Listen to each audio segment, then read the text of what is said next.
Okay. Shit.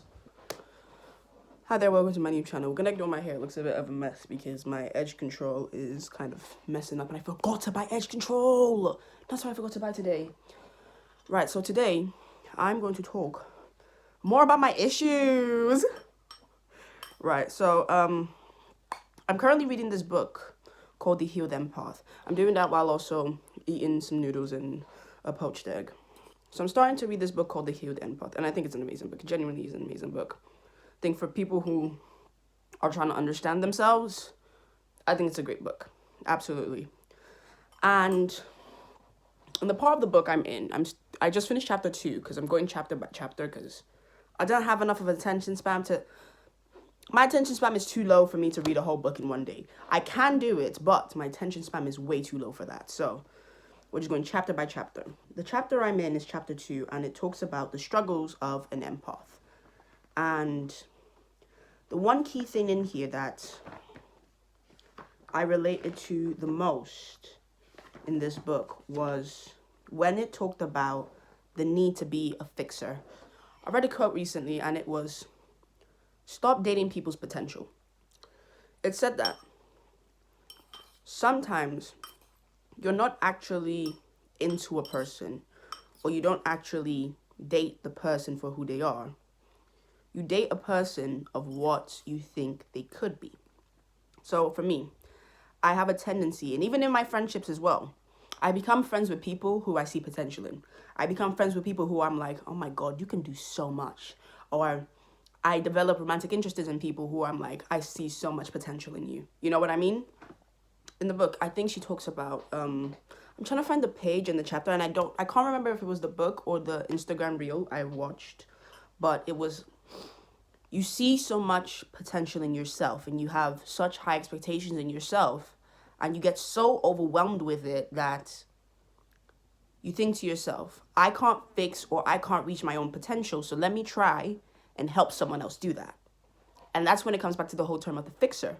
And I think that's a category I fall in on. And first of all, can we just say, I have an amazing face shape? Oh my God. Okay. But yes, she states that you see so much potential in other people because you have so much high expectations for yourself. You see so much potential within yourself, and having those high expectations for yourself, you get overwhelmed. And I think for me personally, I absolutely relate to it. I get overwhelmed with the expectations I have for myself and the amount of potential I see within myself, that I think to myself that if I can't fix it, if I can't reach my own potential, let me at least try and make someone else reach their potential. But here's the problem within that is the fact that you are not being friends with people out of liking that person as they are, as imperfection as they are, as just as they are. And instead, you're liking the version of themselves that you see them becoming in your head. You know, you're liking a version of themselves that they haven't even reached, or they probably aren't even aware of. And it's very unfair to that person. It is very unfair to that person because it's easy. For a long time, I sat there and I kind of victimized myself, and I was like, I always thought to myself, like, oh my God, why the fuck have all these friendships ended? Like, I'm always, like, all I'm trying to do is literally just make you better. All I'm trying to do is make you better, make you better. But all I was really doing was not really helping their self-esteem. I'm not going to lie. Because I'm trying to push you to be someone that you, number one, don't want to be. And number two, you are not even ready to be. You know what I mean? And I'm trying to project my own need to reach my own potential onto another human being, rather than accepting that human being as who they are, as flawed as they are, and being like, you know what? I can see the potential, but I'm going to see you as you, and I'm going to accept you as you. And even if you reach the goals that I can see you reaching, or you don't reach that goals, it doesn't matter, because at the end of the day, I accept you as you are in the form that you are. Oh my God, is this maturing? Because at the end of the day, not everyone wants to be whatever potential I have in my head. Not everyone wants to be who I think they can be. And I'm not helping that person's self-esteem 110%, because I then carry this air of, you're not good enough, you're not good enough, you're not good enough. And it may not be in the words I say, but it's in my actions, you know? I may sit here and encourage you, but my actions are speaking differently. My actions are making you feel like, does this person just think I'm not good enough? Like, am I not good enough as I am now? Like, Why are they so determined for me to be better? Why are they so determined for me to grow? Like, bruh, let me just be. On God. And I completely get that. Like, that's not my place. I'm not in a position where I should be telling you who you should be in life. Or because I see that you're good at something and that skill could lead to X, Y, and Z. My guy, is that even what you want? On God, is that even what you want? I think for me, I always like to see the come up. I love the come up. I'll tell you that much. I love the come up. I think the come up is the best part of progression in any way, But I have to understand that people are imperfect, and that is okay. People are not perfect, and it's not even the people. I have to understand that I am not perfect, and that is okay. Because again, this is all a case of projection. I'm just projecting my own feelings of not feeling like I'm worthy, not feeling like I can do it, or not feeling that I'm reaching the expectations I met for myself. That's all I'm doing. I'm just projecting that onto someone else. I think for me, what I need to practice on is number one, I need to practice on being friends with people who I like because of who they are now, not being friends with people who I see who they can become in the future, because I'm friends with an idealized version of you that you have not become yet. I'm fantasizing and I'm romanticizing an idealized version of someone that they haven't become, and I don't even know if that person wants to be that person. You know what I mean? So I then feel resentful because I'm like, oh yeah, this person isn't, they're not being the person that I see them as. Like, why are they da da da da? Bro, my guy, that's not your place. You can't determine or control another person's life because you don't feel like you have control over your own life. That's not how it works. That's not healthy at all. And it's not how you build a foundation in any relationship, friendship-wise or romantic-wise. I think I include friendship-wise as well because in this day and age society, I feel like we've kind of lost touch of friendship. We've kind of put those things in the back burner. And those are very important things. People don't treat friendships with the same care and need that they treat a relationship. You know what I mean? Like, even though me and you are friends, that's still a relationship. That's still something that we both need to put work in. We both need to put work into this friendship. Just having the label friends, it actually has a meaning to that. You know what I mean? Like, you are deciding that this is someone that I want in my life. And it may not be in a romantic way and it's a platonic way, but it's still someone that you're bringing into your life. And if that person is not fulfilling anything in your life, all you're going to do is just feel resentful about that person. Long story short. And now it's because I'm aware of it in my own behavior and my own patterns. And I know that it's a case of projection. I know it's a case of me being like, oh man. And I guess low-key a bit of a savior complex because I have a codependent relationship with my mother. So I would give these noodles a 5 out of 10. This is not my best work. I'm not gonna lie to you. It's not bussin' like it should be bussin'. It's kind of bland. It's not giving. My taste buds are not really dancing right now, babes. I'm not gonna lie to you still. But yes. I think for me, I do really want to practice is learning to accept myself as I am. Because I strongly believe in how you treat others is a reflection of yourself and how you view yourself.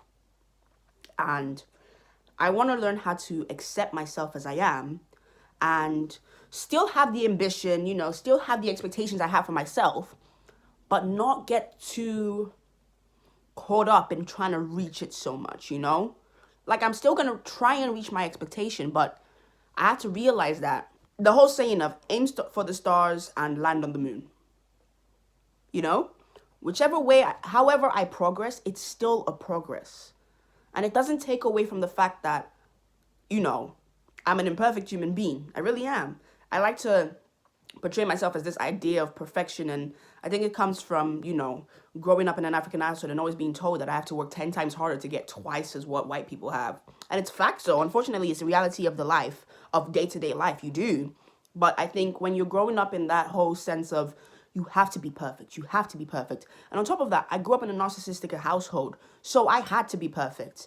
And also I grew up in a narcissistic household as a woman with freaking sexism thrown at me left, right, and center. I had to be perfect. I had to be the epitome of perfection. Because if I was not that, my parents would view them as a reflection of themselves. And they would end up taking that whole, oh yes, my children are me, and then I get reprimanded for it. So I was always forced to be perfect. I was always forced to be 10 times better, have to be put 10 times in more effort. But it's like, my guy, do you know how much pressure that is to put on yourself? It's so much pressure to put on yourself. I'm not perfect. And I need to understand that. And I need to realize that. And I need to accept that.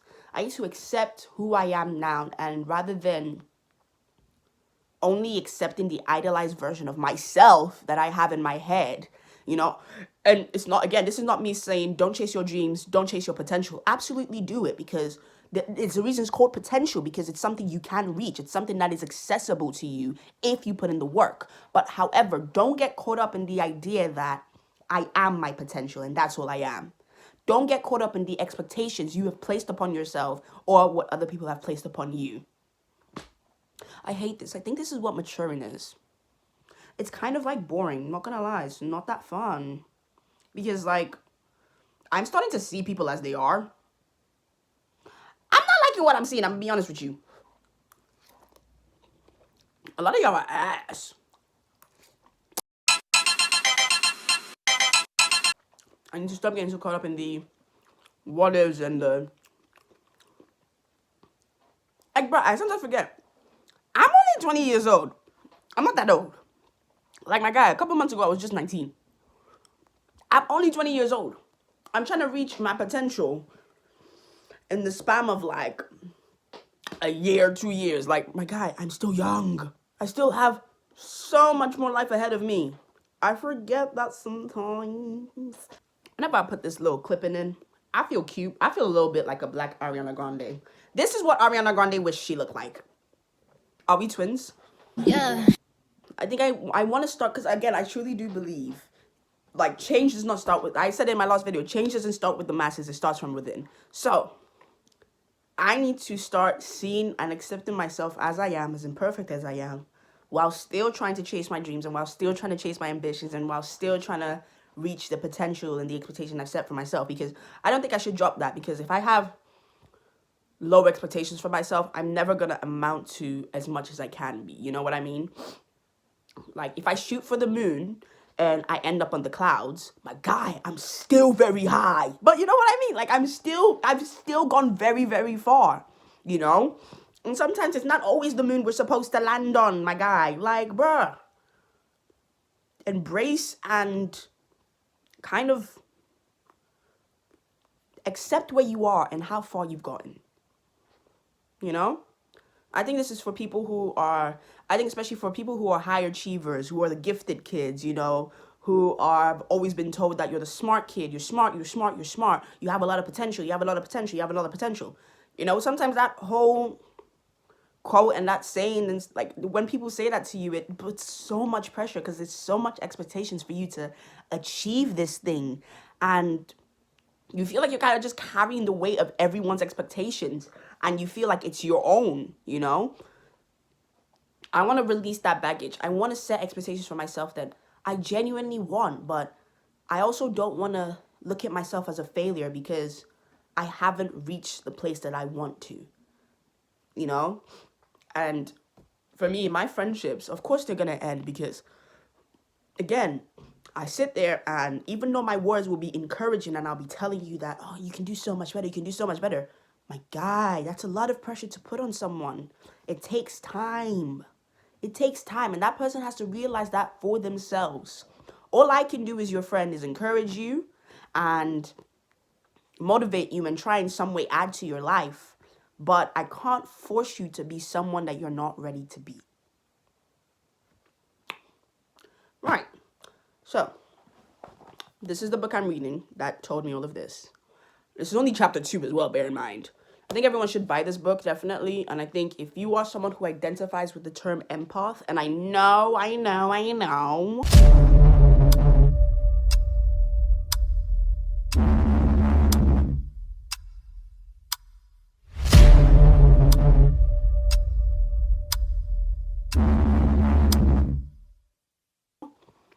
know, the memes. Don't worry, I've seen the TikTok memes.